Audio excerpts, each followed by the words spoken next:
Continuing Aleister Crowley's The Diary of a Drug Fiend, Book 2, Inferno,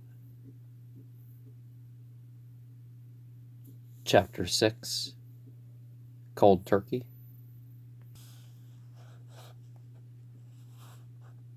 There are times when I almost doubt it, yet my faith is the only thing that prevents my going insane.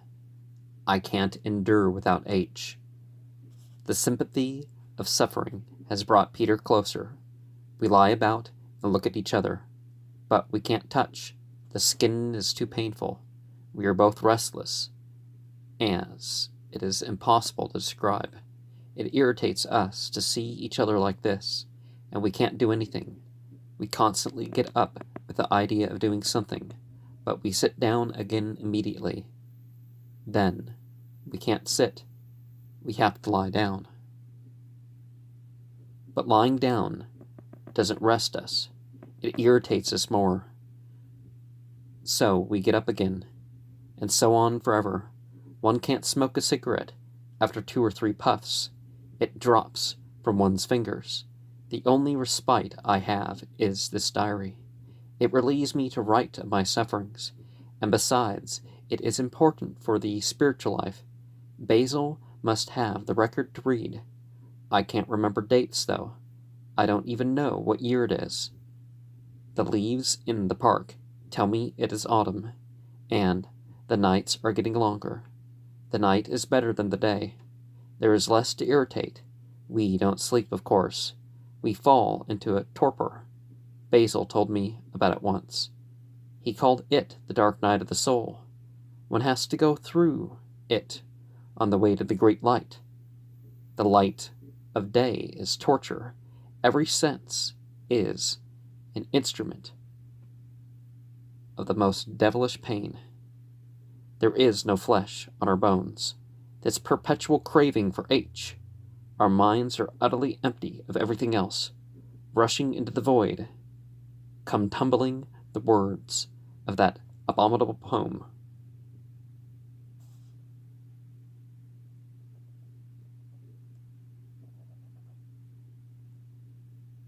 A bitten and burning snake, striking its venom within it, as if it might serve to slake the pain for the tithe of a minute. It is like vitriol being thrown in one's face.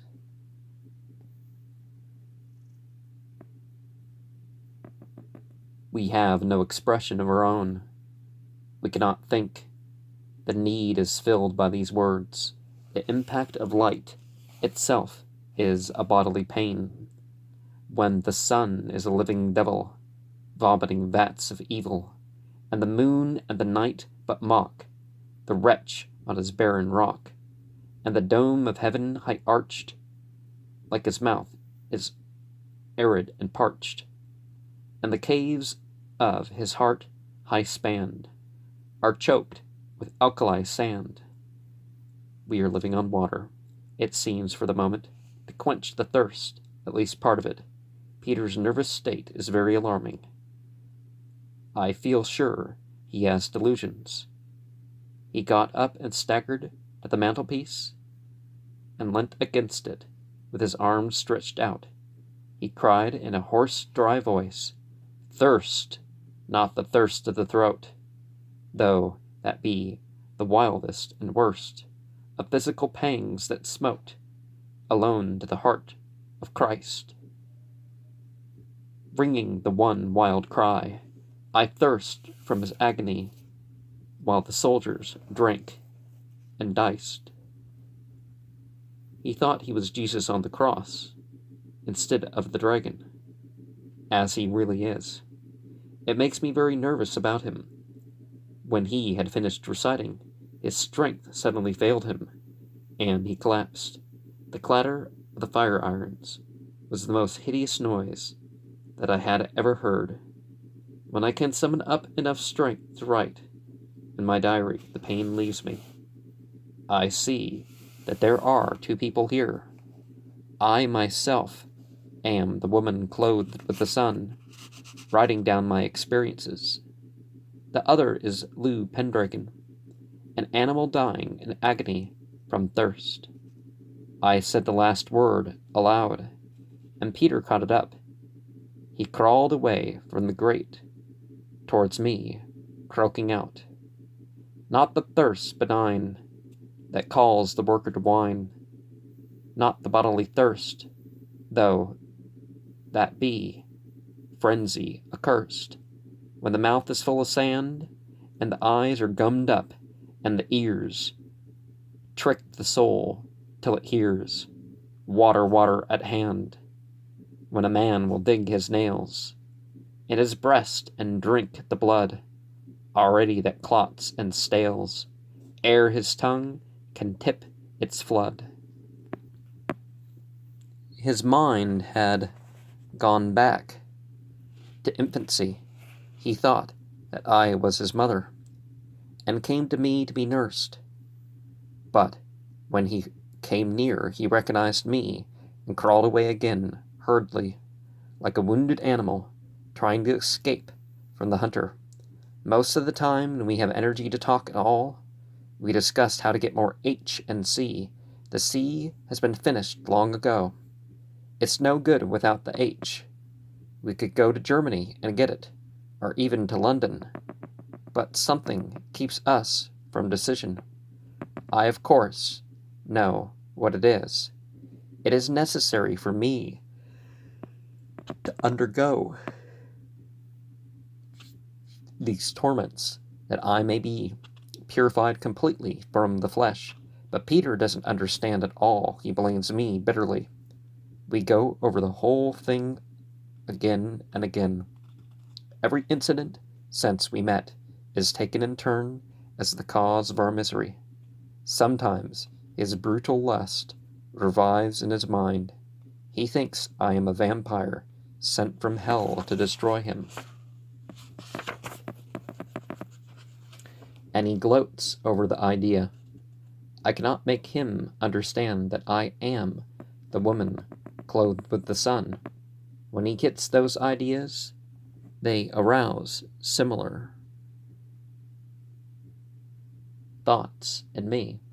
But they are only thoughts. I am afraid of him. He might shoot me in a mad fit.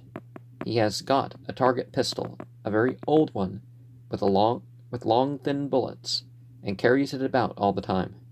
He never mentions the Germans now. He talks about a gang of hypnotists that have got hold of him and put evil thoughts in his mind. He says that if he could shoot one of them, it would break the spell. He tells me not to look at him as I do, that I have to be on the watch, lest he should attack me. Then he mixes up my hypnotic gaze with ideas of passion. He keeps on repeating, steadily stares and squarely, nar needs to fondle and wheedle. Her slave a gasp for a kiss, hers whose horror is his, that knows the viper womb, speckled and barred with black, on its rusty amber scales, in his tomb. The straining, groaning rack, on which he wails. He takes an acute delight in the intensity of his suffering. He is wildly proud to think that he has been singled out to undergo more atrocious torments than had ever been conceived of before. He sees me as the principal instrument of the torture, and loves me with perverse, diabolical lust. For that reason, yet the whole thing is a delusion on its part, or else it is a necessary consequence of his changing into the dragon. It is only natural that there should be strange incidents in a case of that sort, especially as it never happened before.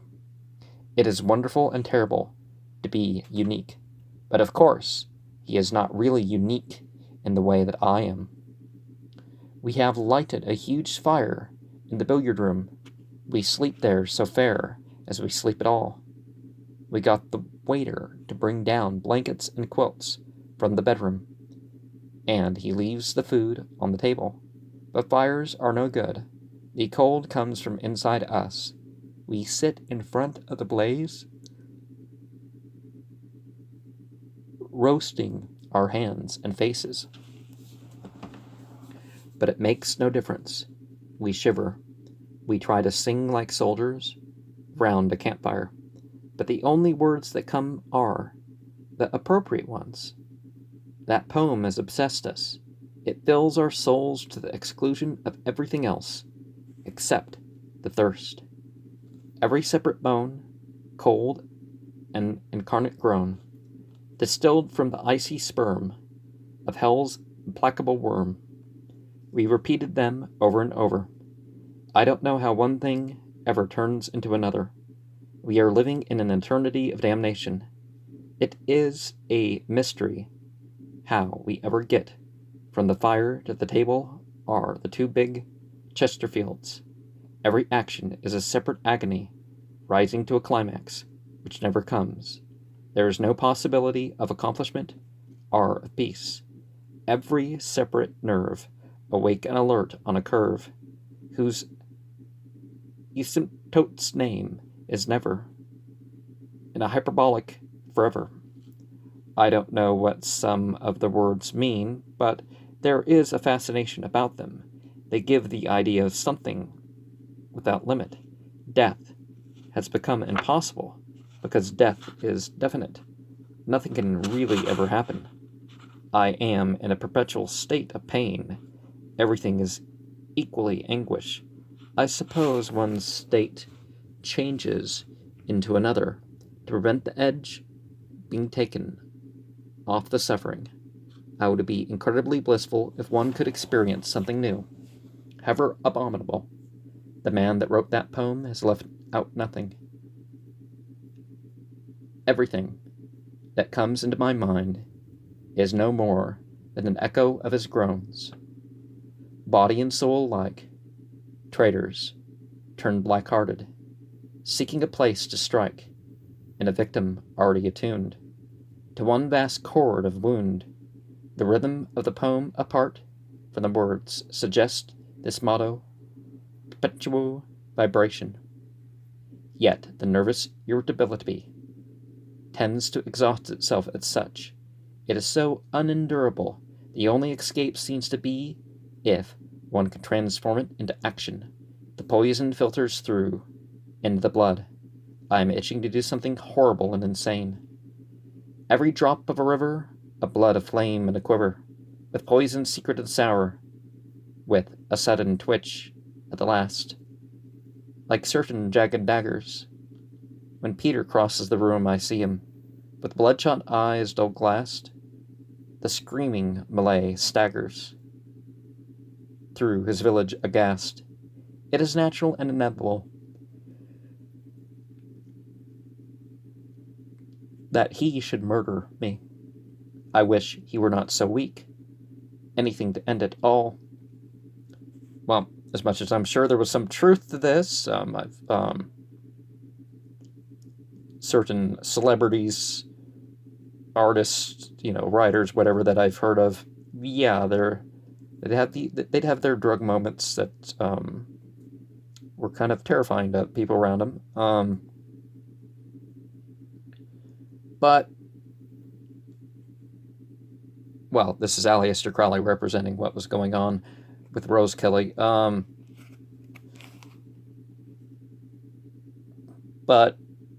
the thing that happens with here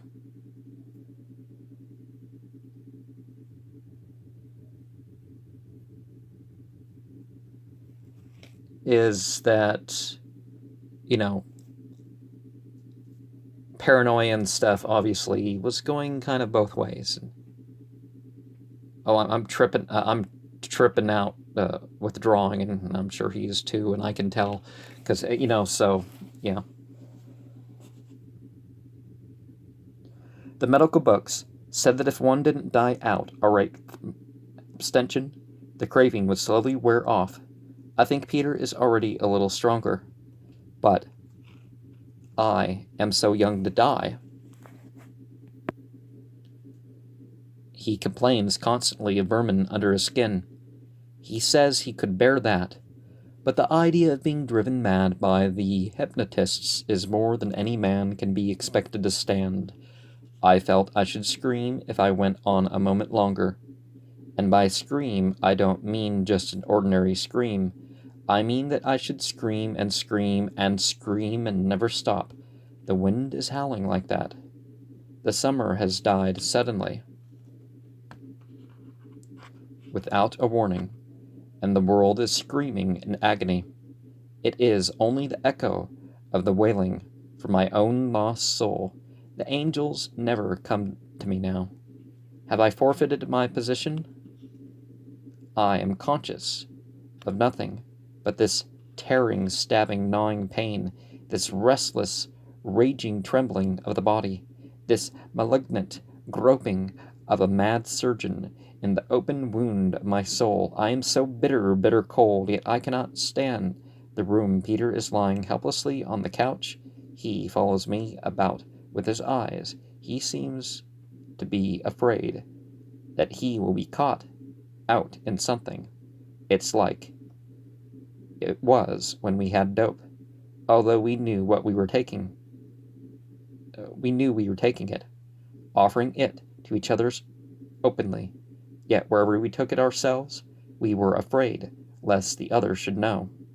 I think he has something that he wants to hide away, and is trying to get me out of the room, so that I shan't know where he has put it. Well, I don't care. I'm not interested in his private affairs. I'll go out and give him a chance. I'll hide this book in the magic room. If I have strength to get there, the old man might be able to give me some elixir. I wouldn't mind if it killed my body. If my spirit were free, I could fulfill my destiny. Just as I closed the book, I heard an answering shot. It must have been the door, for the old man has come in. He has a marvelous light in his eyes, and he radiates rainbow colors throughout the room. I understand that my ordeal is over. He stands smiling and points downwards. I think he wants me to go back to the billiard room. Perhaps there is someone waiting for me, someone to take me away to fulfill my destiny. I know now what it was that I thought was a shot or a door closing. It was really both of these things in a mystical sense, for I know now who the old man is, and that he is the father of the Messiah. And one of the things that there's certain nutritional cravings with some drugs, and some of them are normal, some of them are abnormal. But I can't tell you what plants to take. I would definitely not recommend switching to other drugs. That some of them have worse risks. Regard the half-lives and the addictions and intoxications of what you get on to quit the drugs that you're supposedly not supposed to be on. But just as the book started, one drinks and smokes too much or something. That's in here somewhere. One lies about and smokes and drinks champagne. So, yeah, I don't think one drug's gonna cover up your problem with the other drugs, and the issues that you have lying underneath aren't gonna help with the withdrawals or anything else.